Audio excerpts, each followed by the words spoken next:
आचार्य अंतरंग जी, हम लोग शुरू करें। आपको आवाज आ रही है मेरी?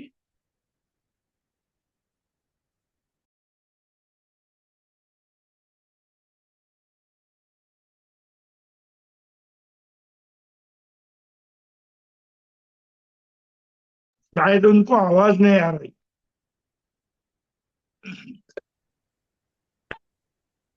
हेलो। हाँ, मेरी आवाज आ रही? आपकी आवाज आ आ रही रही है, आ रही। शुरू हेलो। करिए आचार्य जी। बिल्कुल स्पष्ट है। अच्छा अच्छा। ठीक। सबको नमस्कार। तो आज का हमारा विषय है जो पिछले बार डॉक्टर प्रशांत चतुर्वेदी जी के द्वारा जो प्रस्तुति हुई थी कि हम आयुर्वेद को किस पर प्रैक्टिकली पहुंचा सकते हैं जनमानस में। तो गुरुकुल के ही श्रृंखला में यह बात हुई। तो हमने गुरुकुल के साथ जोड़कर जो गुरुकुल में गुरुकुल का अभिन्न अंग है आयुर्वेद। तो अभी डॉक्टर प्रशांत चतुर्वेदी जी अभी जुड़ने वाले हैं। तो तब तक मैं यह चाहता हूँ कि जो हम लोग गुरुकुल पर बहुत बात कर चुके, दर्शन गुरुकुल क्या है, कैसे है प्रैक्टिकल। मैं चाहता हूँ कि आज के सत्र में जितने लोग हम लोग हैं अभी, कि हम लोग कुछ निर्णय लें और उसमें आयुर्वेद चूँकि चिकित्सा से जुड़े हुए हैं और हमारे प्रकृति का जो अंग है, अभिन्न अंग है, वो हमारा व्यवस्था है, प्रकृति से विमुख हो रहा है डेवलपमेंट के नाम पर। इसीलिए आज हम लोग किस प्रकार, आज हम लोग अगर डेवलपमेंट की बात कर सकते हैं तो कैसे हम लोग उस डेवलपमेंट को प्रकृति के साथ जोड़ करके डेवलपमेंट कर सकते हैं। और जो गुरुकुल के अलावा मुझे अभी कोई ऐसा माध्यम दिखता नहीं है जो कि प्रकृति को बचाया जा सके। अब प्रकृति को बचाने में जो सबसे महत्वपूर्ण है, जो रोल है, वह रोल है हमारा, जो हम यह कर सकें कि शरीर से शुरू करें। यानी शरीर है, परिवार है, तो इन शरीर और परिवार की रक्षा करने के लिए आयुर्वेद का बहुत बड़ा रोल है। आयुर्वेद का अर्थ ही है, आयु का मतलब जीवन, अवेद का मतलब ज्ञान। तो जीवन का ज्ञान यह आयुर्वेद है। इसीलिए आज इस प्रकृति के साथ जुड़ने के लिए हमें जो बचपन से आयुर्वेद का ज्ञान और हर उम्र में आयुर्वेद का ज्ञान दिया जा सके। तो अभी इसकी परिकल्पना, इसका हम लोग चर्चा कर लें कैसे करना है। तो डॉक्टर प्रशांत चतुर्वेदी जी आ चुके हैं। तो सबसे पहले उन्हीं से शुभारंभ हम लोग करेंगे कि जो पिछली बार जो हम लोग बातचीत किए थे, तो उसी पर हम लोग घर घर आयुर्वेद, और हमने अभी जो बात रखा कि जो गुरुकुल एक अभिन्न अंग है जिससे हम प्रकृति की रक्षा कर सकते हैं। और आयुर्वेद की जो परिभाषा भी है, समदोषा समअग्निशा सम धातु मलक्रिय, यानी कि हमारा समदोष वात पित्त कफ जो है, या वात पित्त कफ त्रिदोष, या त्रिदोष का अर्थ ही है कि मतलब कि प्रकृति ठीक रहे। यानी अग्नि, पृथ्वी, जल, अग्नि, वायु और आकाश। तो शरीर में ही जो पंचमहाभूत प्रकृति है, उसमें कोई भी एक की विकृति होती है तो उससे हमारा दोष होता है। और फिर उसी से जो हमारी धातु का क्षय होना, और फिर उसके बाद हमारी जो शरीर है जिसमें मल मूत्र है, तो यह सब बैलेंस नहीं होता। तो मनुष्य अपने शरीर में ही अभी स्वस्थ नहीं है, क्योंकि प्रकृति में ना तो उसको आहार ठीक मिल रहा है, ना पानी ठीक मिल रहा है, ना हवा ठीक मिल रहा है। तो इस पर कैसे कार्यक्रम होगा, तो मैं थोड़ा सा डॉक्टर प्रशांत चतुर्वेदी जी से निवेदन करूँगा कि वो अपने विचार रखें, फिर एक एक करके सभी लोग अपने विचार रखें, और आज हम लोग कुछ एक एक्शन प्लान बना सकें तो अच्छा रहेगा। डॉक्टर प्रशांत चतुर्वेदी।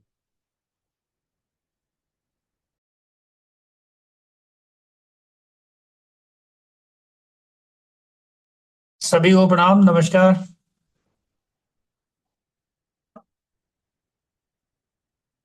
हेलो, क्या आवाज मेरी आ रही है? जी जी, आ रही जी है हाँ आपकी दादा, आवाज। आ रही जी सादर आ सादर रही। नमस्कार। मैं प्रभात कुमार सिंह, सभी को जी तहे दिल से, हृदय से नमस्कार मेरा। जी जी, नमस्कार, प्रणाम। नमस्कार नमस्कार प्रभात जी, नमस्कार। जी जी जी। प्रशांत जी जी शुरू करिए। प्रशांत जी बोलिए। बाकी सारे लोग म्यूट कर लें अपने को। धन्यवाद। ठीक। जी। हाँ, वो अब लास्ट टाइम शायद बात जो हुई थी, मैं भूल गया, फिर वो आई गई चली गई, और ऐसे करके मामला लंबा हो गया।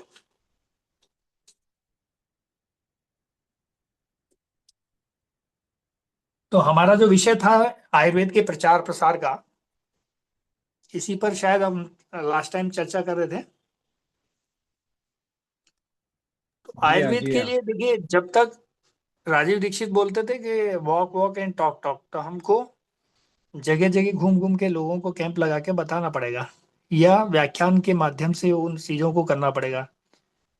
एक तरीका तो ये, दूसरा तरीका ये कि हम कैंप के माध्यम से लोगों को हाथ भी तैयार करें, क्योंकि आज थोड़ी सी समस्या ये, लोगों का रुझान थेरेपीज पर ज्यादा है। मैंने देखा अभी कई लोग आकर के बोलते हैं, सर दवा ववा तो दुनिया बेच के चली जाती है, हम दुखी रहते हैं, बाद में कोई फर्क नहीं होता, हमारा पैसा बर्बाद होता रहता है।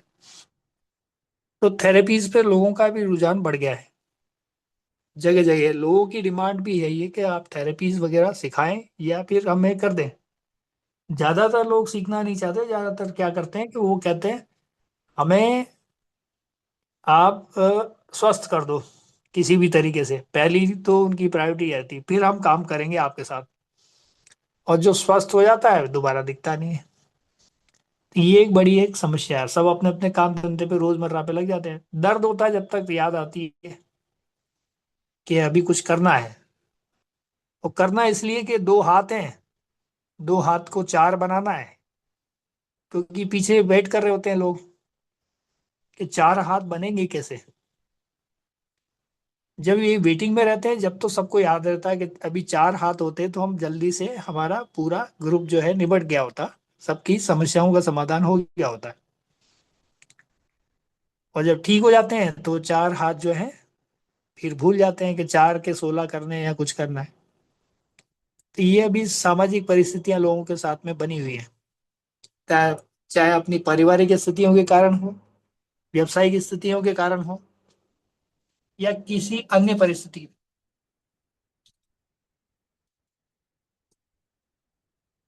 तो थेरेपीज को डेवलप करना और उनको सिखाना, इसके लिए तरीका बस यही है कि हम तो जगह जगह कैंप लगाएं, और उसमें जो भी हमें हाथों का योगदान मिले, तन मन धन से लोग जो भी हमारे साथ चलें, उनको जो है ऐड करते चलें, और एक कारवां चलता जाए। क्योंकि बीमार सभी हैं आज की तारीख में। बिना लोगों को स्वास्थ्य दिए हम और जो भी उनसे कार्य चाहते हैं कि समाज में कुछ परिवर्तन लाएं, वो संभव बिल्कुल नहीं है। क्योंकि आदमी का दर्द, हाथ में दर्द है, किसी के टांग में दर्द है, किसी के पेट में दर्द है, और दर्द के चलते हम उनको कहें चलो गुरुकुल बनाते हैं, चलो हम अच्छा कोई व्यवस्था बनाते हैं, कोऑपरेटिव खोलते हैं। आदमी पहले बीमार है बेचारा, करे क्या। तो बीमार, स्वस्थ आदमी ही समाज में कोई अपना योगदान दे सकता है। बीमार आदमी स्वस्थ होने की परिकल्पना कर सकता है, योगदान नहीं दे सकता। इसलिए मैंने सबसे पहला, सब छोड़ करके, पहला सुख निरोगी काया दूजी घर में माया। तो अब पहले खाली माया की बात में, और पहले काया स्वस्थ हो जाए किसी तरह से लोगों की, इस पर थोड़ा सा, चाहे कोई प्लेटफॉर्म बने, हम उस, हर हर उस प्लेटफॉर्म के साथ में हम खड़े हैं। जो भी व्यवस्था बनाना चाहता है, हम उसके साथ में खड़े, जहां कहीं भी बने। इसलिए हमने बिल्कुल फ्री हैंड दे रखा है सभी को। भाई हमारी कोई अपनी संस्था या अपना कोई विषय ऐसा कुछ नहीं है, भैया आप बता दो कि आप क्या कर रहे हैं। कोई मैनेजमेंट करना चाहता है करे, हम अपना योगदान पूरी तरह से तैयार करके दे सकते हैं। तो एक तो विषय ये है। तो पिछली बार मैं कार्य योजना बनाने की बात कर रहा था, वो आज तो बना नहीं पाया। तो अगली बार, नेक्स्ट टाइम में आज से ही कोई कार्य योजना बना के उस पर बात करते हैं और उसको बढ़ाते हैं। क्योंकि मरीजों की संख्या उनकी समस्याएं सुनते हुए भूल जाते हैं, फिर ध्यान रहता नहीं है अभी। तो अभी जो कार्य हमें करना है, ज्यादा से ज्यादा हाथ कैसे बढ़े इस पर काम हो, और वो सबकी आवश्यकता है, किसी एक की व्यक्ति की आवश्यकता नहीं है। तो आज समाज की आवश्यकता ये है कि ज्यादा से ज्यादा लोगों को हमें सेवा के भावना से जोड़ना। क्योंकि कंबन रामायण में भगवान राम ने साफ साफ कहा है कि जो पीड़ित व्यक्ति है वही सेवा के भाव से जुड़ेगा, जो अर्थ संपन्न व्यक्ति है वो अर्थ के भाव से जुड़ेगा, जो समाज में अपना विशिष्ट स्थान रखता है वो अपने और नाम के लिए जुड़ेगा। कि मेरा, जैसे आजकल लोग होते हैं, नेता लोग बोलते हैं या कोई भी सामाजिक लोग होते हैं कि मेरा फोटो छपे, मेरा नाम हो, मेरे नाम के लिए काम हो, या किसी माता पिता के नाम से काम करता है, कोई कैसे कर रहा है। तो जैसे भी जुड़ता है, जो भी जुड़े, एक उंगली की मुट्ठी तो बने कम से कम। तो इस विषय पर काम हो तो शायद आयुर्वेद ही नहीं, पूरी सामाजिक प्रक्रिया आगे बढ़ सकती है, किसी भी फील्ड में हो। तो इस पर काम की आवश्यकता है। आयुर्वेद के प्रचार के लिए आपको, जैसे किताबों में पहले के जमाने में हमने पढ़ा था, हम जब पढ़ते होंगे, हम सभी ने, तो वहाँ पढ़ाई में पढ़ते थे हम विटामिन A B C, जो भी विटामिन की चर्चा करते थे, इसको खाने से ये फायदा है, इसके ये कमी से ये नुकसान है, इसके ये जो भी उसके प्रोटोकॉल्स होते थे, वो हम किचन में तो कर नहीं सकते। आज के युग में कोई ऐसा व्यक्ति नहीं है जो खा सकता हो कि भाई मेरी रिक्वायरमेंट इतनी है तो मैं आज इतना विटामिन तोल के खा लूं किचन में। वो संभव किसी के साथ भी नहीं है। तो इसलिए आयुर्वेद का कॉन्सेप्ट इतना आसान है कि हम केवल 6 स्वाद रसोई में देखने हैं: मीठा, खट्टा, नमकीन, या मधुर, अम्ल, लवण, आयुर्वेद की भाषा में कटु, तिक्त, कषाय। तो ये सारी प्रक्रिया के माध्यम से यदि कोई जुड़े और उसको ये चीजें समझ में आए, और प्रकृति अपनी समझ में आए, 5 तत्व समझ में आए, बस केवल यही कार्य करना है। ये प्रकृति यदि आपको समझ में आ जाती है तो आपको किसके साथ कैसे सामंजस्य बिठाना है, ये ऐसे भी आ जाएगा। आज कोऑपरेटिव हम बनाते हैं, उसमें लोगों में भरोसे विश्वास की कमी है। किसी को जोड़ लेते हैं, कुछ और कर जाता है, उसको पहचानेंगे कैसे? जब हम वात पित्त कफ की प्रकृति को समझने लायक हो जाएंगे तो हम उनकी जो गतिविधियां हैं होने वाली, उसको 1 मिनट में पहचान सकते किस टाइप का आदमी क्या चाहता है। जैसे आपने पुराने आचार्यों को देखा होगा, जो आयुर्वेद के आचार्य होते थे, वो खाली व्यक्ति को अंदर घुसता था चेम्बर में या उसके कमरे में प्रवेश करता था, वहीं से उसको जज कर लेते थे कि भाई ये प्रकृति का आदमी है और इसको ऐसे डील करना है। ठीक इसी प्रकार समाज में आज जो एकाकीकरण आ रहा है, हर व्यक्ति एकाकीकरण में जा रहा है, यानी सिंगल परिवार की संकल्पना। और अब तो सिंगल परिवार भी नहीं रहे, जो परिवार थे वो भी टूटते रहे, जो सिंगल हुए वो भी टूटने लगे, सामाजिक परिवार का पतन होने लगा। पहले क्यों नहीं हो रहा था? पहले हमारे घरों में हम आयुर्वेद को अपनाते थे, उसमें वात पित्त पत कफ की जो प्रक्रिया, एक कोई दादी नानी या हमारी जो बड़ी घर की होती थी, वो सबको सामंजस्य बिठा के चल रही थी। उसको पता होता था कि ये मेरी बहू की प्रकृति क्या है या मेरे बेटे की प्रकृति क्या है, उसको कैसे डील करना है। जब तक हम प्रकृति नहीं सीखेंगे तो डील करना नहीं सीखेंगे। जब डील करना सीख जाएंगे, प्रकृति सीख जाएंगे, तो डील करना सीख जाएंगे व्यक्ति से। जैसे एग्जाम्पल के तौर पे वात की प्रकृति वाला है, वो बड़ा वाला आदमी है, बोलेगा। अवस्था के प्रश्न में देखें तो वो व्यक्ति, बाल्य अवस्था वाला जो बच्चा है, जब तक वो पूरी तरह से मेच्योर नहीं होता तब तक वो कफ की अवस्था में है। ठीक सुबह की समय कफ ठीक इसी प्रकार मेच्योर होता है जब वो अपना खाने कमाने लगता है तो पित्त की अवस्था आ जाती है।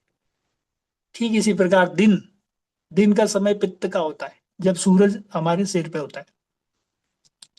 शाम की अवस्था कफ की होती है, ये वात की होती है। और जो अंतिम अवस्था हमारी जीवन की है, जिसमें हम लोग चल रहे हैं, कुछ लोग हमारे साथ नहीं होंगे, नई उम्र के होंगे, तो पित्त की अवस्था में होंगे। तो जो हमारे साथी हैं लगभग हमारी एज के, वो सब बात की अवस्था में हैं। तो कोई भी बात कहेंगे आज भूल जाएंगे कल। इसका मतलब ये नहीं कि वो काम नहीं करना चाहते, करना चाहते हैं, लेकिन भूल गए, उनको कोई याद दिला दे तो वो काम होने लगता है। तो अवस्था का फर्क तो है। अवस्था के अनुसार यदि हम डील करना सीख जाएं तो हम बहुत बड़े कामों को अंजाम दे सकते हैं। अब बात की अवस्था में व्यक्ति भूलने की प्रक्रिया होती है, नींद कम आती है, बहुत सारी चीजें होने लगती है शरीर में। इंसोमेनिया इस तरह की बीमारियां होती हैं, जोड़ों के दर्द, ये सब एक एज के बाद में ये लोगों को परेशान करते हैं। ठीक प्रकार उसकी मेंटेलिटी को देखते हैं। जैसे वात किससे बन रहा है? हवा से बन रहा है, और आकाश तत्व दोनों से मिलके बनता है। तो हवा को हम देखते हैं, वो कभी भी स्थायित्व नहीं रहती। हवा एक जगह नहीं कभी भी खड़ी रह सकती है ना। हवा का काम ही चलना है, ट्रांसपोर्टेशन का काम है।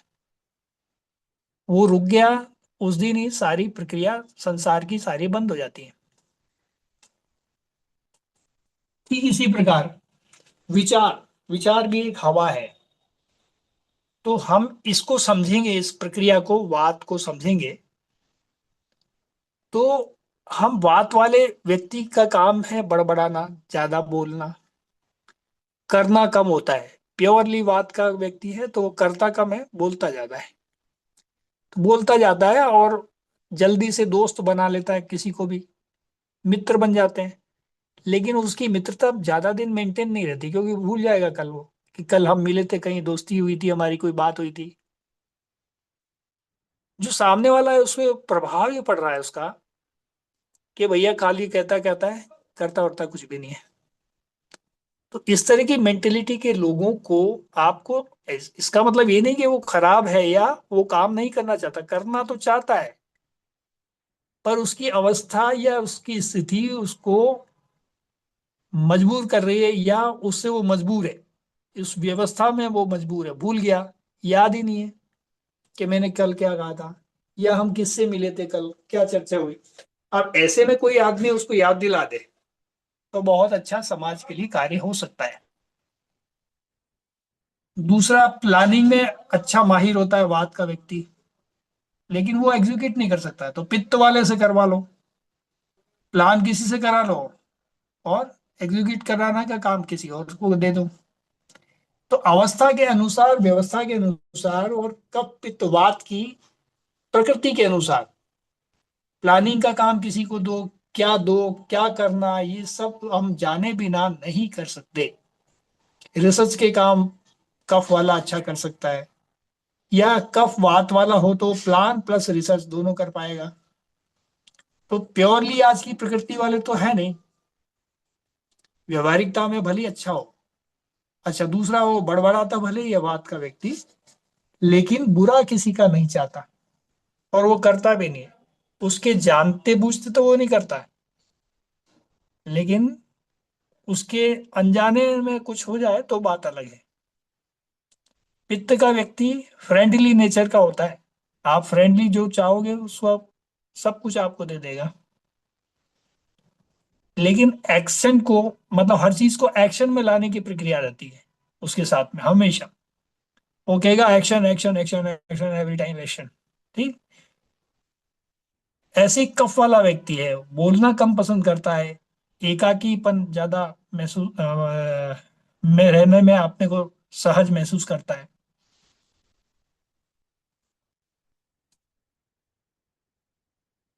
तो पित्त और वात के व्यवस्थाओं में, उनकी अवस्थाओं में, उनकी विचारधारा में, उनकी मेंटलिटी में इतना फर्क है। तीनों में कंपेरेटिव जो है स्टडी हमको करने की आवश्यकता है, और हमारे सभी साथियों को ये जानना जरूरी है।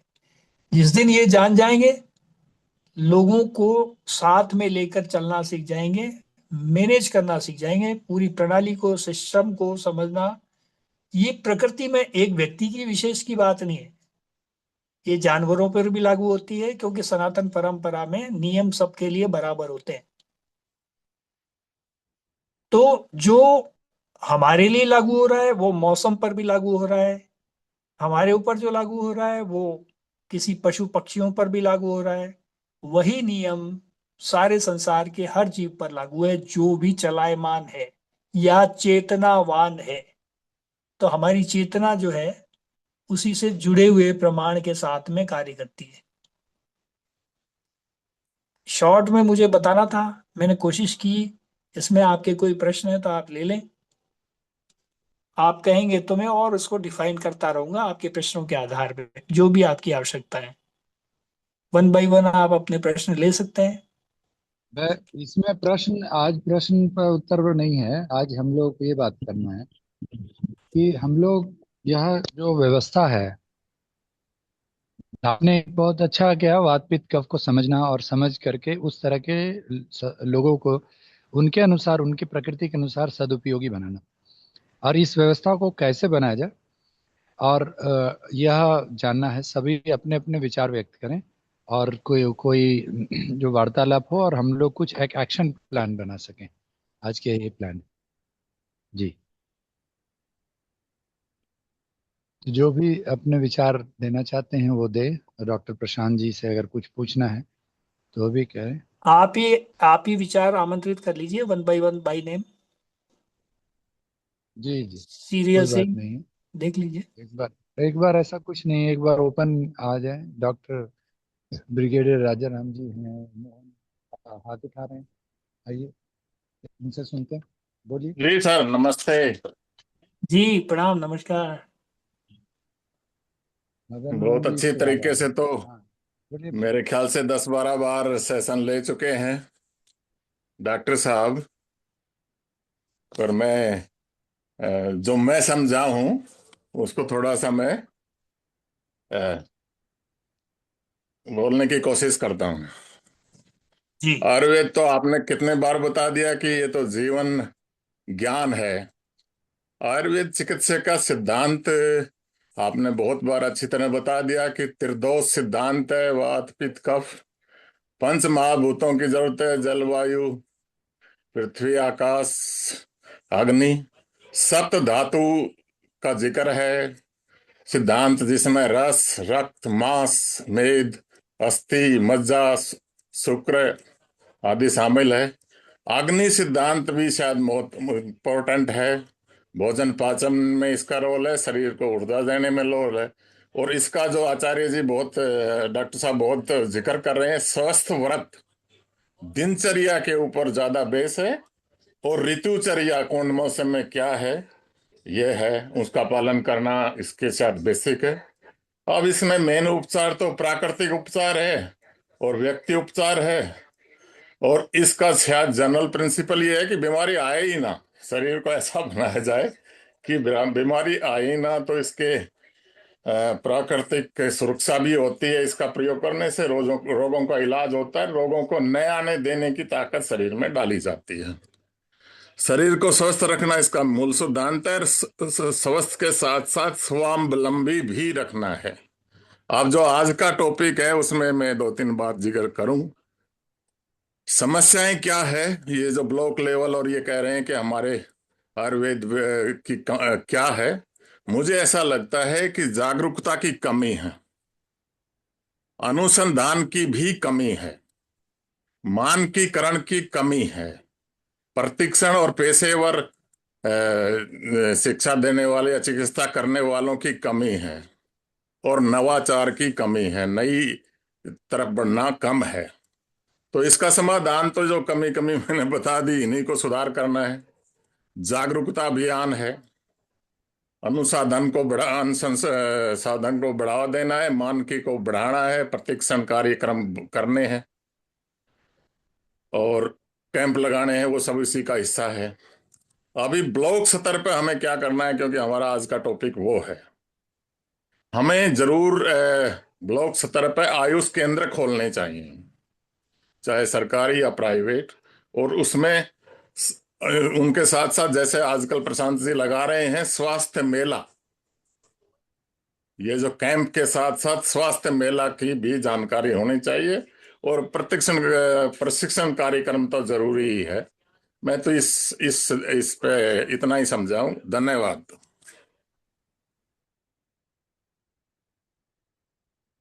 जी यादव साहब, बहुत बढ़िया। मदन मोहन जी। जी जी, बताइए प्रशांत जी, आप थोड़ा सा इसमें ऐड ऑन करिए और फिर इस कैसे करना है इस पर बात कीजिए। मदन मोहन जी को भी सुन लेते हैं एक बार, उन्होंने हाथ उठाया हुआ। राइट राइट, सुन लीजिए एक बार, सबको सुन लेते हैं सबकी, क्योंकि ये सभी साथी अपना परिवार ही है। नमस्कार जी, मैं मदन मोहन बोल रहा हूँ। जी जी, प्रणाम, नमस्कार। हाँ, मैं वात पित्त और कफ के ऊपर हस्त मुद्रा का द्वारा क्या प्रभाव किया जा सकता है, और भोजन हम किस तरीके से करें कि वात पित्त और कफ को कम या ज्यादा यदि स्थिति है तो उसको ठीक किया जा सके, उस दिशा पे मार्गदर्शन यदि कुछ दे सके। आदरणीय मदन जी, अभी विषय से हम भटक जाएंगे। आप व्यक्तिगत ठीक तौर पे प्रशांत जी से बात कर लीजिएगा। ठीक। जी, आपका नंबर होगा प्रशांत जी का, आप उनसे व्यक्तिगत तौर पे बात कर लीजिएगा, वो तो आपको सारी चीज पता है। नंबर चैट नंबर बॉक्स एक में बार, डाल देंगे, मैं देख लूंगा। नंबर एक बार मैं डाल देता हूँ, और 8955572281, ये मेरा नंबर है। आप चाहें तो नोट भी कर सकते हैं। इसको लिख फिर दीजिए, से दादा रिपीट लिख कर रहा हूँ, दीजिए चैट बॉक्स। 8955572281। 8955572281। 81। Thank you. जी जी।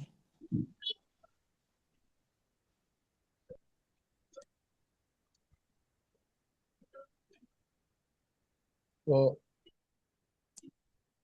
कोई साथी इस पर आज का जो विषय है कि इसको कैसे प्रैक्टिकली हमें इम्प्लीमेंट करना है। अब ब्लॉक लेवल प्लानिंग में इसके जो ब्लॉक डेवलपमेंट प्रोग्राम है हमारी, उसके साथ कैसे इंटीग्रेट करना है, इसको इसके बारे में व्यक्त कीजिए। कोई भी साथी जो बोलना चाहते हैं अनम्यूट करके।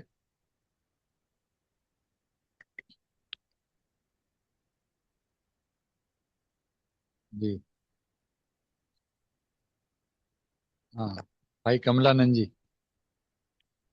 ये जो सबको प्रणाम। ये जो बिंदु उठाया ना, ब्लॉक लेवल पे कैसे इंटीग्रेशन हो, तो जैसे चतुर्वेदी साहब को अगर केस स्टडी करके लेते हैं, तो इन्होंने अभी 4 जगह 5 जगह कैंप लगाए, देहरादून, नागपुर, जयपुर, दिल्ली, और भी कोई हो मुझे मालूम नहीं, लेकिन 4 5 तो पक्के हैं।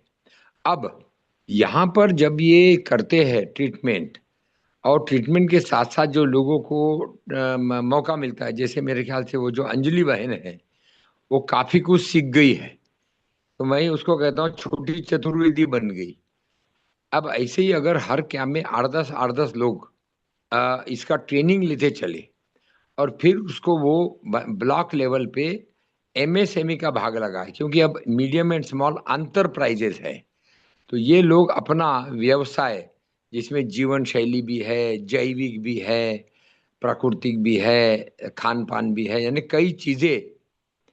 तो चतुर्वेदी साहब को थोड़ा सा जैसा बृहद बृहद दृष्टिकोण करना पड़ेगा कि मरीज ठीक हो रहे, एक बात, वो बतला रहे मरीज को जीवन शैली करे करो, दूसरी बात, और साथ ही साथ जो लोग ट्रेनिंग ले रहे हैं, जो लोग वॉलेंटियर्स है, मैंने देखे कि चतुर्वेदी साहब के साथ में 4 5 लोग तो कम से कम वॉलेंटियर, वहाँ के लोकल स्कूल के या लोकल वो जो कलेक्टर वाले जो है, नर्सिंग वाले, तो ऐसे लोगों को अगर लगे हाथ एज ए ट्रेन करके मिनी चतुर्वेदी और मिनी अंजलि ऐसे बनते चले, तो ब्लॉक लेवल पे एक असरकारी और असरकारी लाइन बनेगी।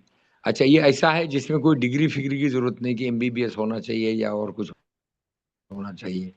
तो ये तो जीवन शैली के साथ उसको वो कर रहे हैं, एक रीओरिएंट कर रहे हैं सर को। मेरे ख्याल से इस तरीके से चतुर्वेदी साहब इन्वेस्टमेंट और एम्प्लॉयमेंट, और उसी में फिर पर्यावरण है, फिर पेड़ है, कौन कौन से पेड़ की पत्ती क्या क्या खानी चाहिए।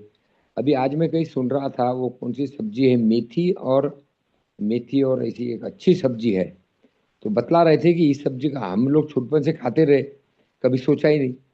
तो मेरे ख्याल से चतुर्वेदी साहब के इसमें health, wealth and prosperity, environmental, ये सब इंटीग्रेट होकर ये कम से कम 4-5 जो कैंप है, इसके अलावा और भी कोई कैंप लगाना चाहे तो एक अच्छा मॉडल भारत धारा, अंजलि जी और अभी हमारे भारद्वाज जी भी आए हैं, तो ये सारे मार्केटिंग के लोग हैं। तो मेरे ख्याल से हम लोग भी अगर कोशिश करें चतुर्वेदी साहब की एक्सपर्टाइज को लेकर, तो ब्लॉक लेवल में इसका इंटीग्रेशन जो स्वास्थ्य वाला एरिया है उसी में प्लांटेशन भी आ जाएगा, जड़ी बूटी भी आ जाएगा। तो मेरे ख्याल से ये एक बहुत अच्छा, और जैसा राजा राम जी ने बोला कि चतुर्वेदी साहब का 8-10 बार ये इस पर हो गया और भी 10-12 बार होगा तो धीरे धीरे दिमाग में घुसेगा। लेकिन साथ ही साथ अगर उसमें कुछ एड ऑन भी होता चले कि नया क्या निकला, पुराना जो बोला उसके आगे क्या निकला, तो पुराने का जो रिपीटेटिव टाइप का शायद राजा राम जी का इशारा था, तो रिपीटेटिव के बजाय something new, innovative, viable, investable, उंगली की मुट्ठी बनाने वाला और डीपन करने वाला। अभी 4 केंद्र है, क्या कर 4 के 15 हो सकते हैं। तो ये तो डॉक्टर चतुर्वेदी साहब का कौन मार्केटिंग कर रहा है और कैसा जिनको आराम हो गया उनका प्रचार हो रहा है, इस पर निर्भर करता है।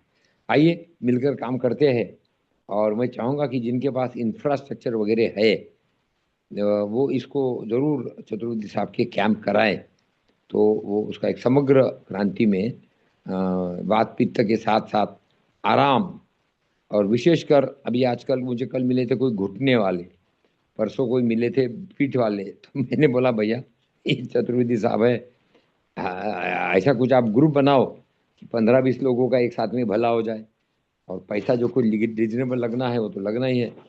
बोले हाँ सोचते हैं, तो ऐसा मेरे ख्याल से मार्केटिंग किया जा सकता है। तो सबको प्रणाम, नमस्ते जी। इसमें दरअसल एक बहुत इम्पोर्टेंट बात जो समझने की आवश्यकता है कि यह एक दर्शन है और जीवन पद्धति है।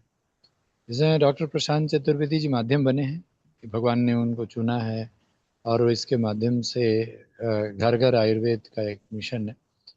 और आपने एक बहुत अच्छा उदाहरण दिया कि अंजलि बहन को उन्होंने तैयार किया बहुत कम समय में। अब इसकी प्रक्रिया तय होनी चाहिए, कैसे होगा।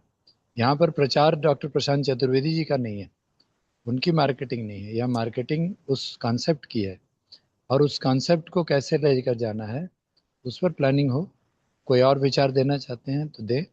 इसमें हमारी विचार ये है कि जैसे जो हम लोग गुरुकुल पद्धति की जो बात कर रहे हैं तो घर घर गुरुकुल का जो कॉन्सेप्ट में आयुर्वेद एक बहुत अभिन्न अंग प्ले करता है, और जिसमें कि एक व्यक्ति है जिसको कि आप वेद, उपनिषद, भगवद गीता, योग सिखाते, उसमें आयुर्वेद बहुत महत्वपूर्ण है। योग, आयुर्वेद, प्राकृतिक जीवन, प्राकृतिक चिकित्सा, और इसको फिर सहकारिता कैसे कर सकेंगे, तो इस पर अपने विचार व्यक्त कीजिए। और सामूहिक, मतलब सिर्फ ऐसा ना हो कि सिर्फ डॉक्टर प्रशांत चतुर्वेदी जी का ही सिर्फ जिम्मेवारी और उन्हीं को हमको लेकर चलना है। सब लोग मिल करके कैसे संग छद्वम संग दध्वम के भावधारा में चलेंगे। कल्याण दादा आपने हाथ उठाया हुआ है, कल्याण आनंद जी को सुनते हैं। सबका नमस्कार। आज के जो सब्जेक्ट है, जैसे लिखा गया कि हमारे सामने जो चुनौतियां है, जो चैलेंज है आयुर्वेद के सामने, और फिर ब्लॉक लेवल तक हम कैसे उसको उनका निदान के बारे में कि हम उसको कैसे रिवाइव कर सकते हैं आयुर्वेद को, जो हमारी परंपरा में जिस तरह चतुर्वेदी ने बताए थे कि हमारे स्वास्थ्य, हमारे जो प्रकृति के साथ हम जुड़े हुए हैं, ये चर्चा हुए। पहले हमारे जब प्रकृति थी हमारे साथ से, जो अपना सबसे बड़ा है कि बार बार आयुर्वेद में बोला जाता है कि उनका भोजन से, उनका जो स्वास्थ्य उनसे भोजन से जुड़ा हुआ है, उनका किचन से जुड़ा हुआ है। और अगर जिसका भोजन सही नहीं है, प्राकृतिक नहीं है, प्रकृति के साथ जुड़े नहीं है, वो बीमार पड़ रहे हैं।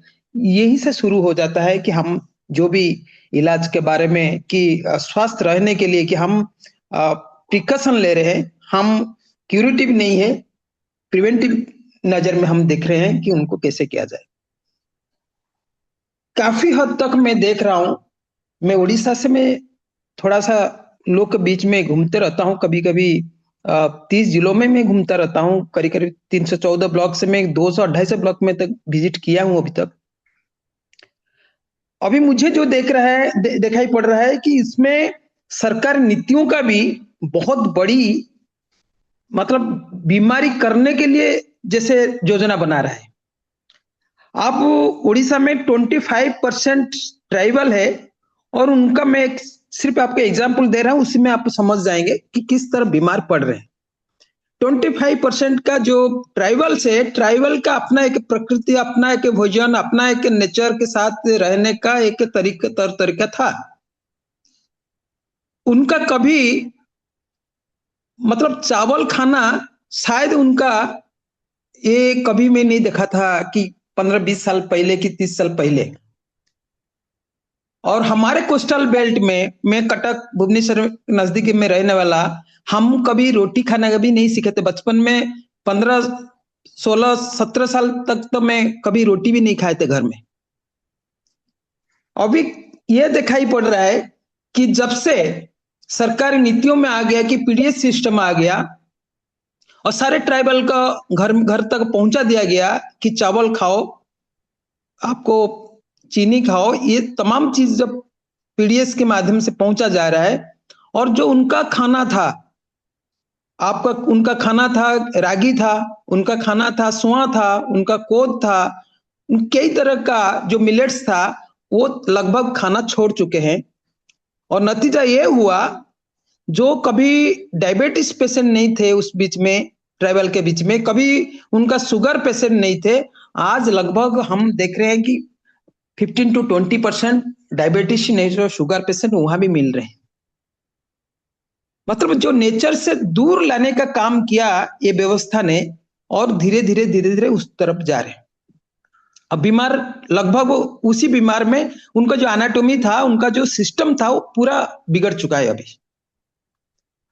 दूसरी बात है कि किस तरह हम लोग को अगर चैलेंज से देखा जाए उनका एक सिस्टम। दूसरी है कि सरकारी यहाँ जितने हॉस्पिटल है, आयुर्वेदिक हॉस्पिटल में जो पढ़ाई कर रहे हैं, जितना सपोर्ट मिलना चाहिए इन कंपैरिजन टू अगर केरल में देखा जाए कि कर्नाटक में देखा जाए कि तमिलनाडु के हॉस्पिटल में देखा जाता है, जो लोग आयुर्वेदिक पढ़ाई करना चाह रहे हैं, तो लगभग यहाँ आयुर्वेदिक के नाम पर पढ़ाने में भी, उस डॉक्टर को तैयार करने में भी और डॉक्टर को अपॉइंटमेंट देने में भी यहाँ भी एक भेदभाव है।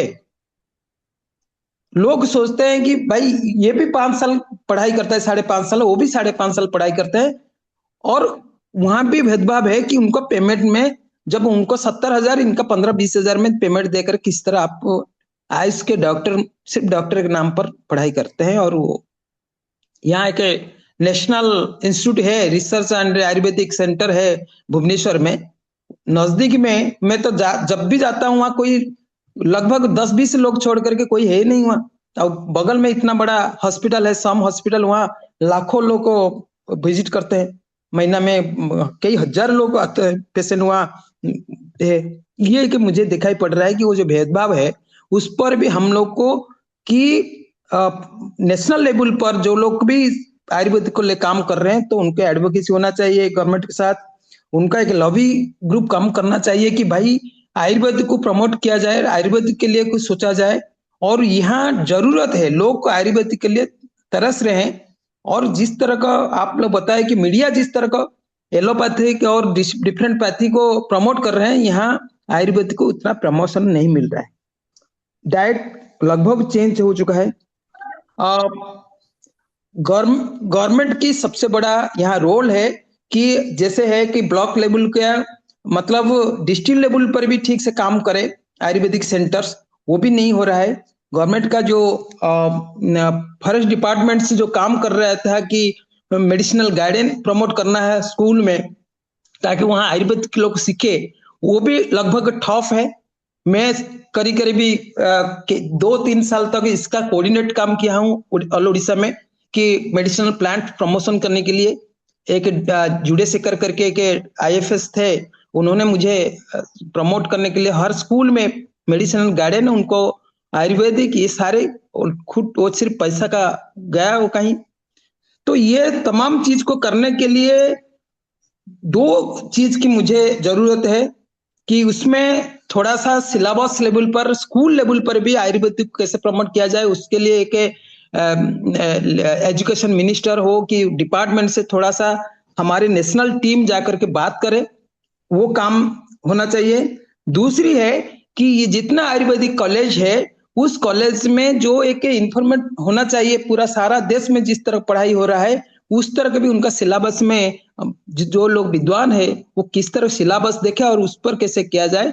और थर्ड है, हम जब एक ग्रुप के एक ब्लॉक लेवल पर हम लोग काम करना चाहते हैं, गवर्नमेंट करे नहीं करे, उस तरह में पिछले बार भी बोले थे, ये कि ऑनलाइन कोर्स स्टार्ट किया जाए।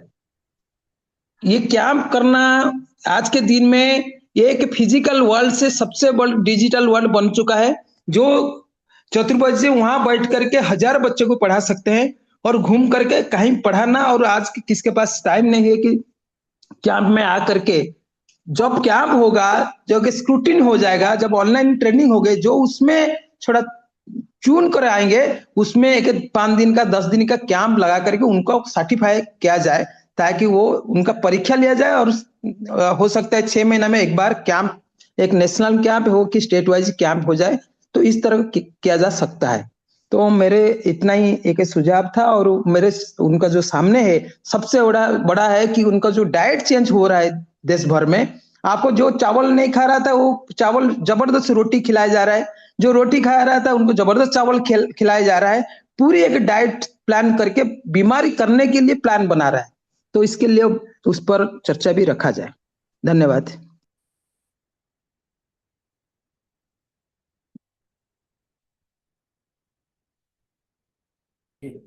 आपने बहुत अच्छी बात कही, और दादा ने जो बहुत सारी बातें रखी, क्योंकि आज की जो मूल समस्या यही है कि RST, रीजनल, सीजनल और ट्रेडिशनल, आयुर्वेद का मूल सिद्धांत है। मूल सिद्धांत को मार करके हम जो कुछ भी कार्य करने चले हैं, चाहे वो शैक्षणिक स्तर पर हो या सामाजिक स्तर पर, इसी वजह से आयुर्वेद को, चाहे वो मार्केट में होने वाले प्रचार हो रहे हैं या आयुर्वेद के लोग ही कर रहे हों, मूल सिद्धांत को ही वो मारने पर तुले हैं, तो ऐसी पोजीशन पे उसका विकास क्रम संभव नहीं है। इसका सिद्धांत यही है, RST, रीजनल, सीजनल और ट्रेडिशनल। तो जो रागी यदि वहां पैदा होता है, भगवान ने सब कुछ दिया है उस एरिया में, तो उसी को ही डेवलप करें, उसी का प्रचार उस एरिया में करें। हम रागी तो लेके आ रहे हैं उत्तराखंड से, और कुछ और चीज यहाँ से महाराष्ट्र से भेज रहे हैं, और कुछ चीज केरल से हम ला के यहाँ खाएं। ये जो मूल सिद्धांत के खिलाफ है, सृष्टि के सिद्धांत के खिलाफ है। इस खिलाफत के चलते ही हम लोग इस स्थिति में आए हैं कि जो जहां है वो बीमारी की हालत में, पीड़ित अवस्था में देखने को मिलता है। इस और अभी उन्होंने, कल्याण जी ने सबका ध्यान आकर्षण किया है, तो इसके लिए वो बधाई के पात्र हैं, अच्छी बात है। लेकिन इसके लिए मूल योजना क्या हो, मूल योजना विषय ये है, एक तो हमारी जो आवश्यकता है आयुर्वेद की, उनकी आवश्यकता ये नहीं है कि कौन सी जड़ी बूटी कहाँ पैदा होनी चाहिए, ये डिसीजन करना। प्रकृति जहां जिसको दे रही है, वही उस धरती की आवश्यकता है। अब हमने क्या किया कि वेरिकोज वेन एक पर्टिकुलर एरिया में होती थी, जहां ऐसे जगह होते थे, और जहां पर जहां ब्लॉकेज हो रहे हैं, ब्लड के और वहीं वेन्स में ब्लॉकेज जमा होने के कारण वेरिकोज वेन जैसी बीमारियां हुआ करती थी, वो घुटनों को खराब कर रही है आज की तारीख में। तो वो बीमारियां पूरे देश को हमने एक साथ बांट दी। क्यों? क्योंकि सबका सिस्टम खान पान हमने एक जैसा कर दिया है, सब कुछ व्यवस्था हम एका विकेंद्रीकरण की तरफ जा गए, जहां पर केंद्रीकरण की तरफ जब जाएंगे तो स्थितियां विकृति दिखेंगी। तो लोकल फॉर वोकल वाली स्थिति में लाने की आवश्यकता है। तो जो लोकल प्रकृति जिस एरिया में जहां जो चीज ज्यादा पैदा करती तो उसकी खपत वहीं हो, इस पर कार्य हो। कोऑपरेटिव भी हमारी जो बने वो उसी आधार पर बने। यहां से उठा के कोई चीज वहां डाल दिया, वहां उठा के वो चीज वहां डाल दिया, तो वो प्रकृति के नियमों के खिलाफ है। इस वजह से हमारे समाज में केवल और केवल विकृति आएंगे। बिजनेस के लिए तो अच्छा हो सकता है कुछ दृष्टिकोण में, तो जो बिजनेस करके हम पैसा इकट्ठा करने वाले हैं वो पैसा केवल और केवल अस्पतालों में जाने वाला है या कहीं और विशेष व्यवस्थाओं में जाने वाला है जहां आवश्यकता नहीं है। तो इस पर ध्यानाकर्षण होना चाहिए हमारा कि हम जैसे गायत्री परिवार वाले एक काम कर रहे हैं संस्कृति प्रचार, तो वो लोग क्या करते हैं, सितंबर अक्टूबर में एक पुस्तिका निकालते हैं और संस्कृति प्रचार की किताब पर वो लोग, उनके कार्यकर्ता जगह जगह घर घर जाकर के उसका प्रचार करते हैं और उसका बकायदा परीक्षा लेते हैं, उसका सर्टिफिकेट, पास फेल का सर्टिफिकेट देते हैं बच्चों को। तो बच्चों को ये पता पड़ता है कि 16 संस्कार होते हैं, ये होता है वो होता है। और हम गाय के प्रचार के लिए केवल यही सीमित है, या जो हम कर्म कर रहे हैं आयुर्वेद का और जो मूल इसके सिद्धांत हैं RST, रीजनल सीजनल ट्रेडिशनल, इनकी कोई छोटी पुस्तिका, चाहे ई बुक के माध्यम से, आजकल टेक्नोलॉजी का युग है तो हम ई बुक के माध्यम से लोगों के स्कूलों में कॉलेजों में बच्चों के स्तर पर पहुंचाकर उनको छोटी छोटी उसमें से प्रश्नोत्तरी के माध्यम से जोड़ें, समाज में उनको ये जानकारी पहुंचे कि क्या खाने से क्या छोड़ने से कौन बीमारी घट रही है कौन बढ़ रही है। केवल किचन के अंदर ही हमारे इलाज है, बाहर कहीं नहीं है। केवल ये चीजों पर हम प्रचार करें और घर घर पहुंचाएं, चाहे ई बुक बनाएं, वात पित्त प्रकृति को बनाएं, तो उससे हमारे एक तो संबंध ठीक होंगे, पति पत्नी के बीच में संबंध ठीक होंगे, व्यापार में और हमारे कंपनी में या हमारे गवर्नमेंट में या जॉब्स में बॉस और कर्मचारी के बीच के रिश्ते सुधरेंगे, क्योंकि दोनों की प्रकृतियां एक दूसरे को समझ में आएगी तो प्रकृति के अनुसार काम कर पाएंगे। जो पाश्चात्यीकरण हुआ है विचारों का, प्रकृति का, वो आयुर्वेद की दृष्टिकोण से प्रकृति या सनातन प्रकृति के अनुसार जब तक नहीं बदल लेंगे हम, तब तक हम सामाजिक रूप से त्रस्त हैं, आर्थिक रूप से त्रस्त हैं और शारीरिक रूप से तो है ही। पहले मन खराब होता है आदमी का, फिर उसके बाद तन, मन बुद्धि आत्मा, फिर उसके बाद स्थूल शरीर, इस पर उसका असर बिल्कुल दिखता ही। आत्मबल आपका डाउन हो जाता है कि मैं ये नहीं कर पाता, ये नहीं कर पाता, ये नहीं कर सकता, क्योंकि वो वहां पर विफलताएं दिखती हैं। तो ये सबको साथ में जोड़ना पड़ेगा। मन अच्छा होगा तो तन भी अच्छा होगा, मन चंगा तो कचौटी में गंगा। ऐसे कई हम बातों को बचपन से सुनते आए हैं, बड़े हुए हैं, इसी पर काम करने की आवश्यकता है। मेरी ऐसी सोच है। आप लोग कहेंगे तो ऐसी ई बुक या ऐसी कुछ चीजों पर हम कार्य योजना शुरू करके और ब्लॉक के अंदर, ब्लॉक स्तर पर हम इसका प्रचार प्रसार करें तो लोग स्वतः जुड़े, अपनी प्रकृति को समझें और उसके अनुसार काम करें, उनको काम धंधे लोकलाइज करें, केंद्रीकरण में न लाएं कि दिल्ली में बैठ के कोई ऑर्डर हो गया है और उसको सब लोग मिलके पालन कर रहे हैं। इसकी आवश्यकता नहीं है। जी प्लीज कंटिन्यू। सुमेर सिंह जी कुछ कह रहे हैं शायद, बताइए। जय गौ माता जय गोपाल। अभी जय गौ चर्चा माता चल जय रही गोपाल। थी आयुर्वेद के जो सामान है वो किचन में ही उपलब्ध हो जाते हैं। हम ये कहना चाहते हैं कि जो किचन में सामान आता है वो आता कृषि से है या प्रकृति से सीधा आता है। प्रकृति से आता है जो तो केमिकल फ्री हो सकता है, लेकिन कृषि पर आधारित जब केमिकल वाली चीजें ही आएंगी तो वो कम असर कर पाएंगी। इसलिए हमें प्राकृतिक खेती की तरफ अग्रसर होना होगा, एक सुझाव। दूसरा, ये आप जैसी मूर्तियों को जो कृषि पर आधारित आयुर्वेद सीधा सीधा है, जैसे यवक क्षार है, मूली का क्षार है, अपमार्क का क्षार है, ग्रीन ब्लड है, ऐसी चीजों को आप जैसों को जो प्राकृतिक खेती कर रहे हैं उनको डेवलपमेंट करना चाहिए और लिखना चाहिए, ताकि पंचमहाभूत आधारित ये प्रोडक्ट जब मिलेंगे तो उससे आपके पेशेंट जल्दी ठीक होंगे। तीसरा बिंदु, ऐसे प्रोडक्ट जिनमें आप लोग अलग अलग चीजों का उपयोग करते हैं, हरे धनियों को का उपयोग करते हैं, पालक मेथी, ऐसे प्रोडक्टों को अगर इसके दूसरी चीजें जब पेशेंट बीमार होता है तो उस बीमार पेशेंट को चीजें खिलाई जा सके, इस तरह की अगर आप व्यवस्था करेंगे तो आयुर्वेद का डेवलपमेंट होने के चांसेस है। पंचमहाभूत युक्त भोजन अगर मिलेगा तो ऊर्जावान भोजन मिलेगा तो जल्दी ठीक होंगे। अंत में मैं ये निवेदन करना चाहूंगा, कृषि और आयुर्वेद दोनों का आपस में बड़ा सामंजस्य है। ये स्कूल शिक्षा में जब तक शामिल नहीं होंगे, रुझान इसकी तरफ आना संभव प्रतीत नहीं होता। धन्यवाद।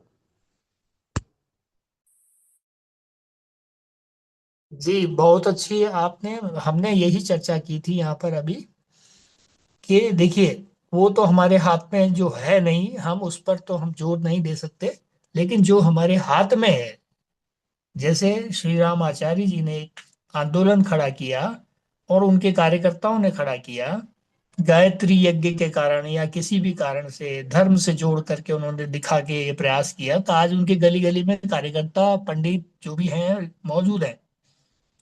तो ठीक इसी प्रकार का आंदोलन हमारे अपने लोग ट्रस्ट बनाए, जो भी बनाए, जो व्यवस्था बनाए, वो सारी करनी पड़ेगी। वो उनके जानकारी में बच्चे बच्चे तक पहुंचे और गांव ब्लॉक स्तर पर पहुंचे कि ये इसकी आवश्यकता है। जब जानकारी बढ़ेगी तभी तो चीजें प्रमोट होंगी, नहीं तो वो कहेगा ये तो कृषि उत्पाद बड़ा महंगा है, ये वाला हम तो बाजार में बड़ा सस्ता मिल जाता है। तो सस्ता महंगा से बचने के लिए उसकी समझ पैदा करना जरूरी है। इसलिए ई बुक के माध्यम से कोई प्रतियोगिता कराएं, कोई व्यवस्था बनाएं या उन लोगों तक पहुंच बनाएं। तो राजीव भाई यही तो कह रहे थे कि भाई ग्राम स्तर पर, ब्लॉक स्तर पर, हर जगह पर आप walk walk and talk talk करिए। जब आप घूमेंगे नहीं, कैंप नहीं लगाएंगे, बात नहीं करेंगे, व्याख्यान नहीं करेंगे, लोगों को समझ में कहाँ से आएगी। तो समझ पैदा करने की आवश्यकता है। चाहे कथा से क्रांति करिए, थोड़ी देर मंदिरों में चेंटिंग करानी है, मैं तैयार हूँ, वो व्यवस्था भी बना सकते हैं। तो हम 10-15 मिनट, आधा घंटा चेंटिंग कराएं मंदिरों में, जब लोग मस्त हो जाए झूम करके म्यूजिक के साथ में, तो हम अपनी कथा शुरू करें, अपनी यात्रा शुरू करें। तो ये प्रक्रिया भी हम कर सकते हैं। हमारे जैसे 4 लोग और खड़े हों, 2 जने बोलते बोलते थक गए तो 2 और साथ में शुरू हो जाएं। लेकिन विषय तय करने पड़ेंगे कि हमको कहाँ तक पहुंच करनी है उन विषयों की। ये मेरा अनुभव है। और किसी का हाथ उठा शायद।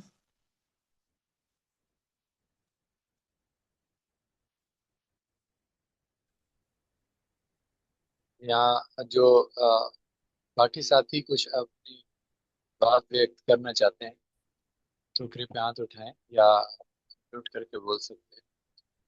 अभी यहाँ बहुत महत्वपूर्ण बातें जो हुई है उसको यह समझा जाए कि आज का जो विषय है कि इनमें यह जो भी बातें हैं आयुर्वेद की और उसकी समस्याओं की चर्चा को ब्लॉक स्तर पे किस तरह से हम इसे इम्प्लीमेंट कर सकते हैं, तो इस पर फोकस करते हुए कुछ बात अपने व्यक्त करें।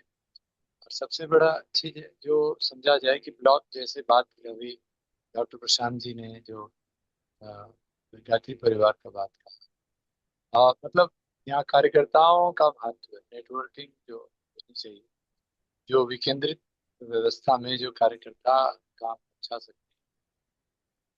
तो सबसे छोटी इकाई जो डेवलपमेंट की होती है वो ब्लॉक होती है।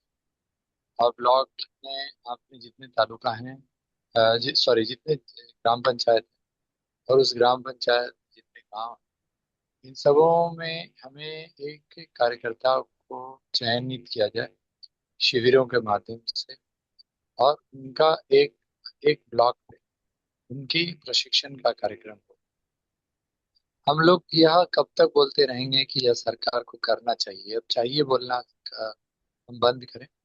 हम क्या करेंगे यह बात करें, और हम क्या कर सकते हैं, कैसे कर सकते हैं। तो इस तरह से हम लोग देखें कि कितने जितने ब्लॉक से हम लोग कवर कर सकते हैं, उस ब्लॉक में हम लोग कितने कहाँ कहाँ के ब्लॉक हैं, और उन ब्लॉक के कार्यकर्ताओं को पहले प्रशिक्षित करें, और उनके द्वारा फिर और गांव स्तर तक कितने और कार्यकर्ता तैयार हो सकते हैं, शिक्षित करें।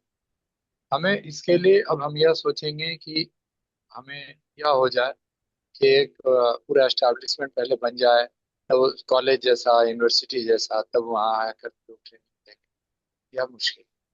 यहाँ जहाँ हमें सामाजिक स्तर पे जहाँ हमें जगह मिले, चाहे पेड़ के नीचे बैठ करके हमें ट्रेनिंग देने का के लिए मिले, या कोई कम्युनिटी हॉल मिल जाए, कोई धर्मशाला मिल जाए, जहाँ हमें जगह मिल जाए, किसी स्कूल में मिल जाए जो लाइक माइंडेड लोग, वहां से यह ट्रेनिंग का कार्यक्रम शुरू किया जाए।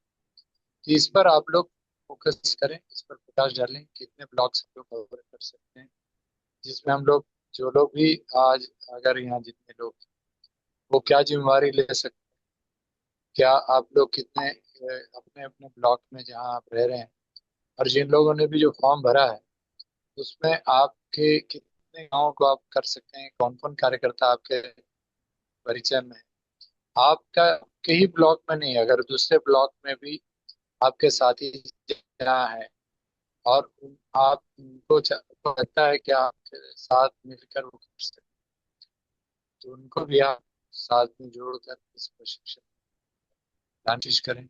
और इसकी एक कार्य योजना, एक जो पढ़ाने का जो प्रैक्टिकल जो सिलेबस है कि किस स्तर पे हो और कैसे इसको एक्शन पर लाया जाए या हो। दूसरा, प्रकृति की रक्षा करते हुए हम प्रकृति को सिर्फ आहार ही नहीं, आहार का बहुत महत्व है, आहार के साथ साथ हवा, पानी, इस सब को कैसे ठीक किया जाए, यह सब हो। और अंत में मानव मानव निर्माण में मनुष्य की चेतना आज विकृत है, इसीलिए मनुष्य विकास के नाम पर प्रकृति का दोहन कर, प्रकृति की विकृति कर, इस पर बात हो। तो आइए आप लोग इसी विषय पर अंत में कंक्लूड करें, और अपने अपने विचार को 2-2 मिनट भी जो भी बोलना चाहते हैं, या समय और भी ज्यादा भी अगर आप बोलना चाहते हैं तो कृपया बताएं। जी, कोई भी व्यक्ति हाथ उठाकर।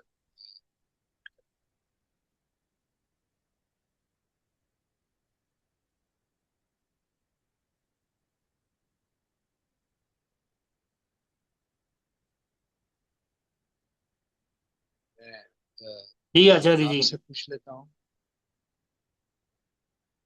जी प्रभु, कौन बोल रहे हैं आप? हमारे जो मतलब कोऑपरेटिव पर इतना अच्छा काम करने वाले हमारे डॉक्टर सुभाष नालंगे जी की हम विचार सुनना चाहेंगे, इसको कैसे प्रैक्टिकल ब्लॉक स्तर पे हम लोग नाम इसको एक्शन सभी ला साथियों सकते को। हैं। हाँ, आज बहुत अच्छी चर्चा हुई और डॉक्टर साहब मिलेट के बारे में बोल रहे हैं, तो वो अच्छा है।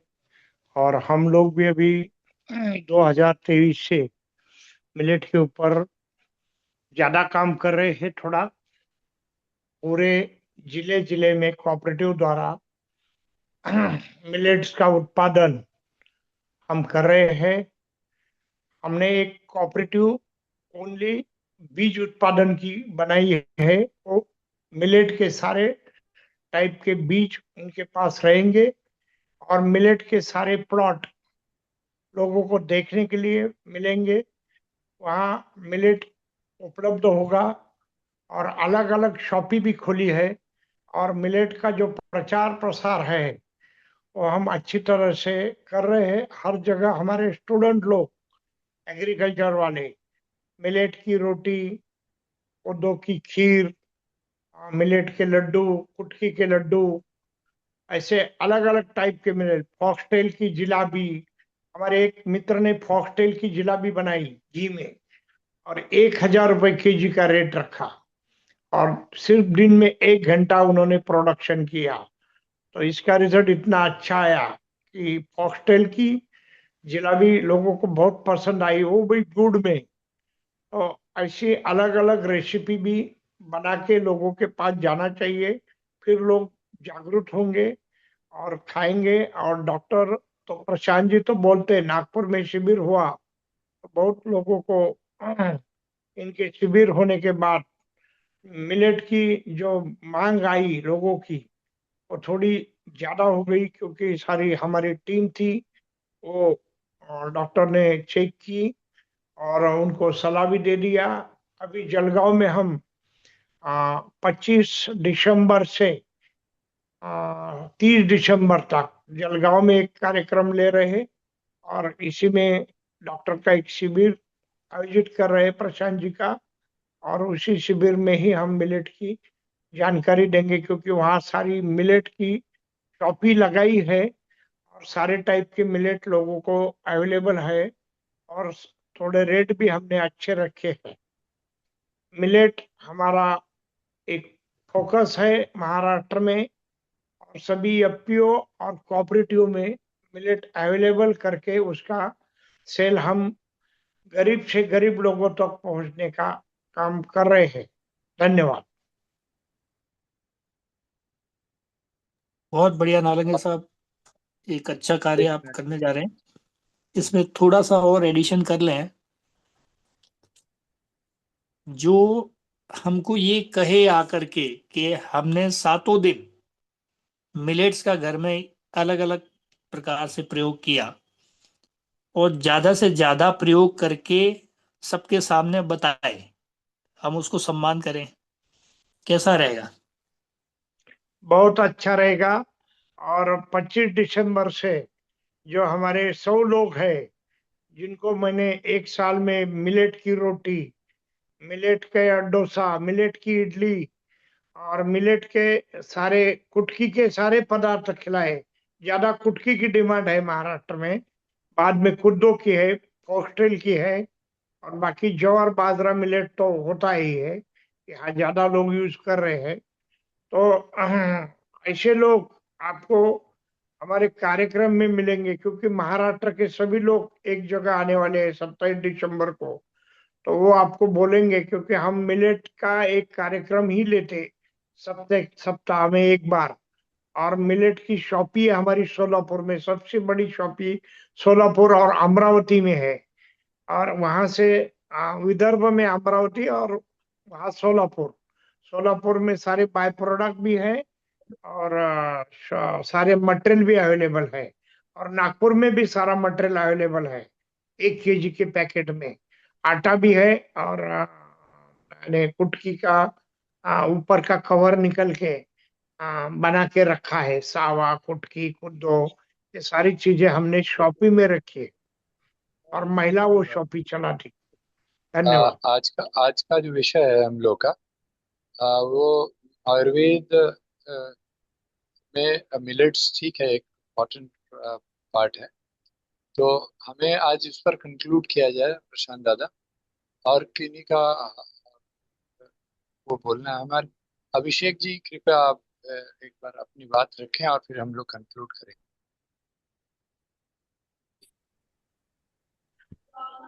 धन्यवाद आचार्य जी।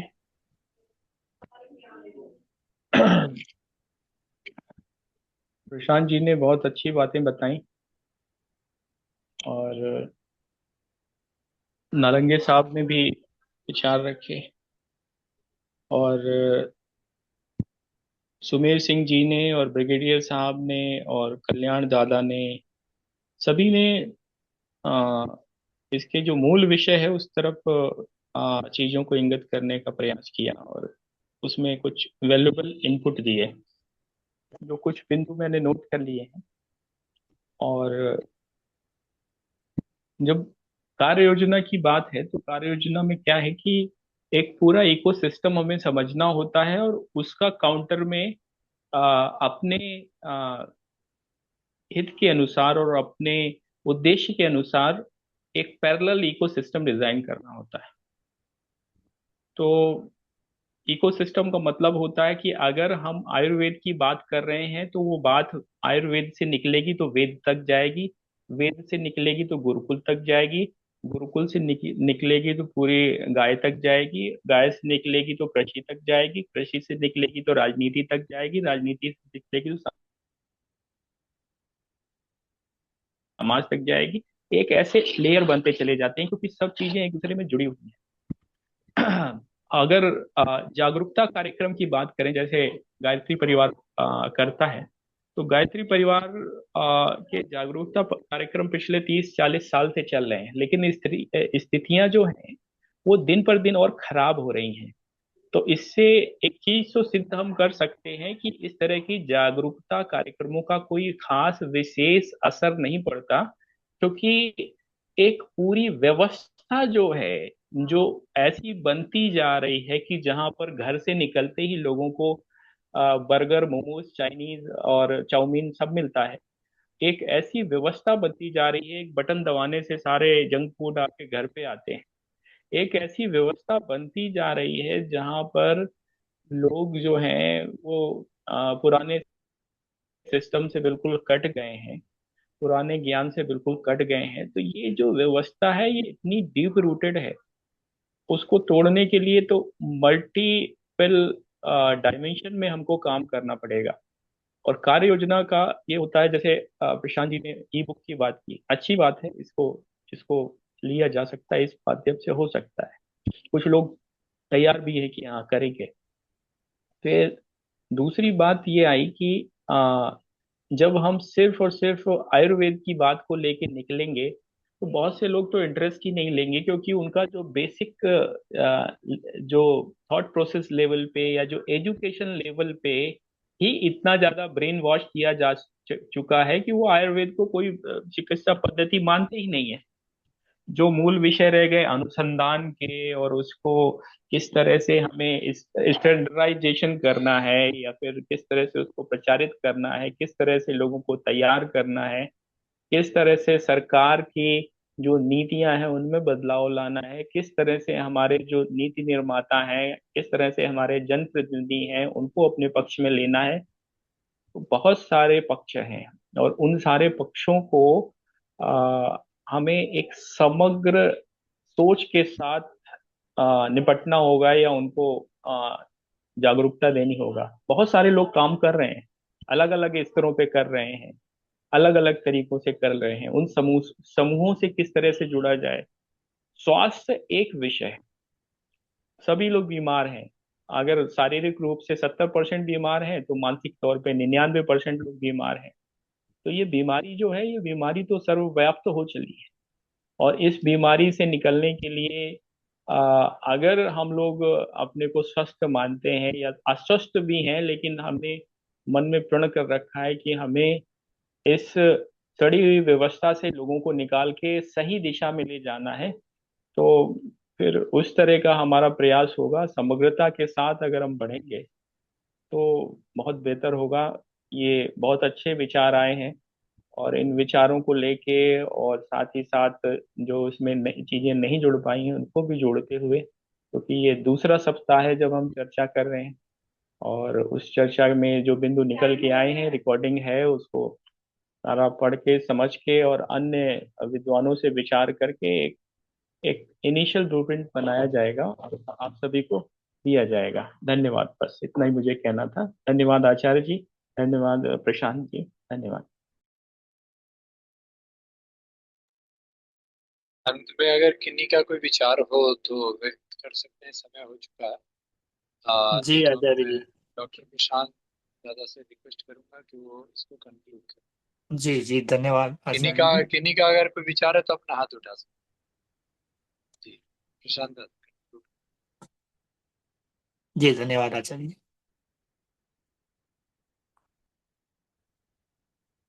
अभी एक मेरा एक सुझाव है इस विषय पे, और फिर इसको अपन कंक्लूड करते हैं। आ, यदि हम ये कहें लोगों को कि आप जो कुछ भी करते हैं ना, आप गुरुकुलों में के बजाय एक कोई इवनिंग गुरुकुल का कॉन्सेप्ट शुरू कर दें उसी स्कूल में जहां वो पढ़ते हों। स्कूल वालों से हम बात कर लें कि बच्चों को हम आधा घंटा या 1 घंटा एक व्यवस्था देंगे, है ना। क्योंकि स्कूल वाले सहमत हो जाएंगे इसमें बात करेंगे तो। क्योंकि कई लोगों के, यहाँ हमने जयपुर में बात की तो स्कूल वालों ने ही ये सजेशन दिया था। लास्ट टाइम आरएसएस की एक मीटिंग में गए थे हम लोग, तब कि हमारे स्कूल में आ जाइए, और यहाँ पर बच्चों को, आपने इवनिंग गुरुकुल की बात कर रहे थे, तो उसमें 1 घंटा या आधा घंटा हमारे आवश्यकता, हमारे क्षेत्र की आवश्यकता के अनुसार जो कुछ भी उनको करना है, ट्रेनिंग करना है या कोई जानकारी देना है, तो आप दीजिए, ताकि वो, क्योंकि गुरुकुल का कॉन्सेप्ट शुरू ही इसलिए हुआ था कि ऐसी शिक्षा जो हमारी क्षेत्रीय अवस्था, ये व्यवस्था को ठीक करने के लिए दी जाने वाली शिक्षा गुरुकुली शिक्षा। तो ये लोकलाइजेशन, वोकल फॉर लोकल वाली बात जो है यहाँ पर आती थी, इसलिए हमारे यहाँ पर कांगड़ा में एक अलग गुरुकुल बना। ऐसे ही अब इस पे लंबा बात करने की आवश्यकता नहीं है, क्योंकि अलग अलग क्षेत्र में कहीं मेट्रोलॉजी पे काम हुआ, कहीं चिकित्सा पे काम हुआ, कहीं भाषा शैली पर काम हुआ, कहीं किसी वैसी, तो अलग अलग क्षेत्रों में अलग अलग विषयों पर काम हुआ। जहाँ के विशेषज्ञ थे वहां जुड़ करके उन्हीं सेवाओं में लग गए। इस तरह की परिकल्पना यदि हमारे दिमाग में आती है और हम लोग उस पर कदम उठाते हैं, तो बात बन सकती है। जैसे महाराष्ट्र में नालंगे साहब ने बोला कि हम कोदो, कंगनी, कुटकी, इन सब पर काम कर रहे हैं। तो जो भी सस्ता मिलता हो सबसे अच्छा, क्योंकि सबसे ज्यादा पैदा हो रहा है तो वो सस्ता होगा, तो वो आम जन तक पहुंच की सीमा में बन सकता है। क्योंकि जो 10 से 12 आदमियों का पेट भर सकता है 1 किलो अनाज, और गेहूं 4 लोगों का पेट भरता है, तो और उसकी कॉस्टिंग यदि कम आ रही है, आज हमारी भारत की इकोनॉमी के शेप में डेवलप हो रही है, बहुत सारे लोगों के पास में तो स्थिति नहीं है कि वो खरीद सकें।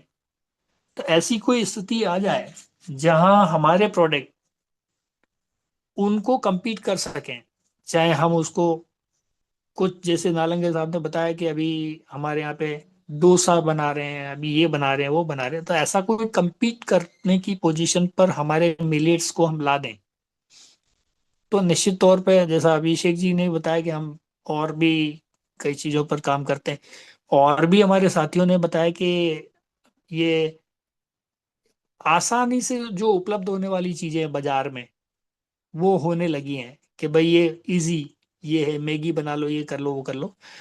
तो इनको यदि हम compete करने की पोजीशन पे आते हैं, तब तो हम तो मार्केट के स्तर को ऊंचा कर पाएंगे, अदरवाइज संभव नहीं है। और हम गुरुकुलों के माध्यम से 1 1 घंटा जो प्रचार करेंगे, अपनी संस्कृति के बारे में बताएं, लोगों को ज्ञान दें, शिक्षा बताएं, पंच तत्व के बारे में बात करें, छोटी छोटी बातों को ये बताएं। अच्छा, आपकी दादी जी, बच्चे जब कहेंगे घर जाकर कि दादी जी आज तो हमको गुरुजी ने ये बताया कि आपके घुटने में जो दर्द है वो आराम से किचन से ही ठीक हो सकता है, अरे मम्मी अभी ये, तो बच्चे की बात घर में सुनी जाती है, क्योंकि बच्चा नहीं तो रिपीट करता बार बार, जैसे हम भी तो सुनते हैं हमारे नाती पोतों की बात, ऐसे वहां पर भी सुनी जाती है। वहां से हम शुरुआत करें तो बात घर घर तक पहुंचाने में हमें सक्षमता मिल सकती है। इसी बात के साथ मेरी वाणी को मैं विराम देता हूँ। सभी को प्रणाम, सादर धन्यवाद, नमस्कार।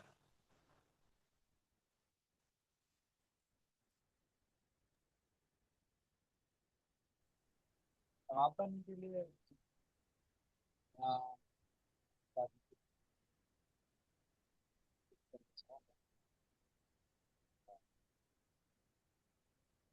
आशीर्वाद देते हुए समाप्त करें।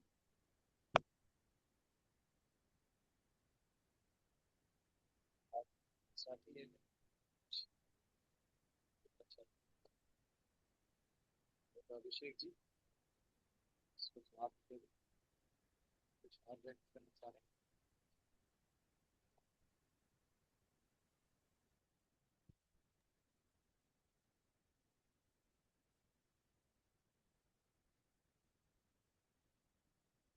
क्या दीदी सुन रही?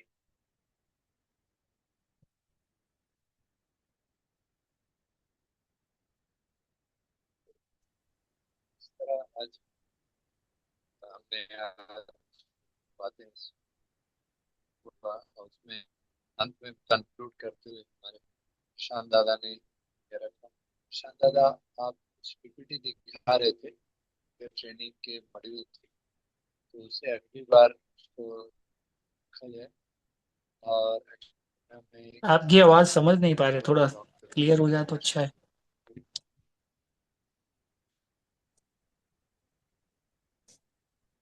अभी मेरी आवाज आ रही है? हाँ, अभी थोड़ी ठीक है, मेरी पहले आवाज क्लियर है? हाँ, पहले से हाँ बहुत ठीक। अच्छी। मैं ये कह रहा हूँ कि अभी आप कुछ पीपीटी दिखा रहे थे, तो बीच में आप शेयर कर रहे थे, तो अभी जी जी। समय खत्म हो गया है, इसलिए इसको अगली बार रखा जाए। और इस राइट राइट। प्रैक्टिकल जो आप जगह जगह पे जो ब्लॉक लेवल पे कैसे ग्राम स्तर पर काम होगा, उसका आप प्रेजेंटेशन है आपके पास, वह दिखाएं। और इस पर एक और जो मैंने व्यक्त किया कि इस पर हमें कार्यकर्ताओं को चयनित करके उनका पहले प्रशिक्षण, क्योंकि लीडर्स अगर बन जाते हैं तो हमारे पास जो गांव गांव ये व्यक्तिगत लेवल पे चीज़ों को पहुंचाना आसान हो जाएगा। तो लीडरशिप ट्रेनिंग प्रोग्राम होना चाहिए। जो लोग भी इच्छुक लोग हैं उनको लिया जाए। आपने इसमें कहा कि स्कूलों में बात करके जो इवनिंग क्लासेस है, यह सब एक्शन प्रोग्राम है, लेकिन इसको करेगा कौन? करने वाले जो कार्यकर्ता हैं उनका उनका पहले तैयारी हो, उनको पहले बनाया जाए। तो हमें कार्यकर्ताओं का चयन हो और उनकी फिर सेंट्रलाइज्ड फिर ट्रेनिंग हो, इस पर कार्यक्रम हो। तो अगली सप्ताह में हम लोग कितने ब्लॉक्स में हम लोग पहुंच सकते हैं, कितने कार्यकर्ता हमें मिल सकते हैं जो इसमें इच्छुक हैं और वो ट्रेनिंग लेने को तैयार हैं। क्योंकि ये बड़ा ही यह विषय ऐसा है कि डायरेक्ट स्वास्थ्य से जुड़ा है और स्वास्थ्य जीवन जीवन का आधार है। इसीलिए इसको अगर यह कुछ इस तरह का हम प्रशांत दादा चाहेंगे कि ऐसा कुछ एक्शन प्रोग्राम बनाया जाए, ऐसा कोई करिकुलम बनाया जाए कि लोग ज़्यादा से ज़्यादा लोग इसको सीखने के लिए इंटरेस्ट व्यक्त करें। तो फिर हम चाहते हैं कि जितने अभी साथी यहाँ सुन रहे हैं, रिकॉर्डिंग के माध्यम से भी इनको प्रस्तुत किया जाए कि जो जो जितने ब्लॉक्स हैं जहाँ जहाँ हम लोग ये एक्शन प्रोग्राम पहुँच रहा है, वहाँ पर कौन कौन कार्यकर्ता हैं जो इस अ, ज्ञान को प्राप्त करना चाहते हैं और इसे फिर अपने ग्रामीण स्तर तक पहुँचाना चाहते हैं, उनकी चयन किया जाए और ग्रामीण स्तर तक इसको ले जाने के लिए इसकी योजना बने, इसकी इसकी सिलेबस बने और कहाँ कहाँ कैसे यह कार्यक्रम होगा, इस पर यह व्यक्त किया जाए। धन्यवाद। प्रशांत दादा, अंत में कुछ बोलना चाह रहे हैं आप? बस यही बात है कि कार्यकर्ता कहाँ से आएंगे? तो कार्यकर्ता आप लोग डिजाइन करें प्रोग्राम, मुझे बताइए कि कब कब कहाँ कहाँ किसको संबोधन करना है, जाते हैं बात करते हैं लोगों से, ऐसे ही खड़े होंगे लोग। आप लोग व्यवस्था बनाइए, मैं अपने मैं PPT मैं वगैरह तैयार बताता हूँ करके दौड़ कार्यकर्ता सकता हूँ मैं कैसे तो। कार्यकर्ता कैसे आएंगे, ये बहुत आसान है।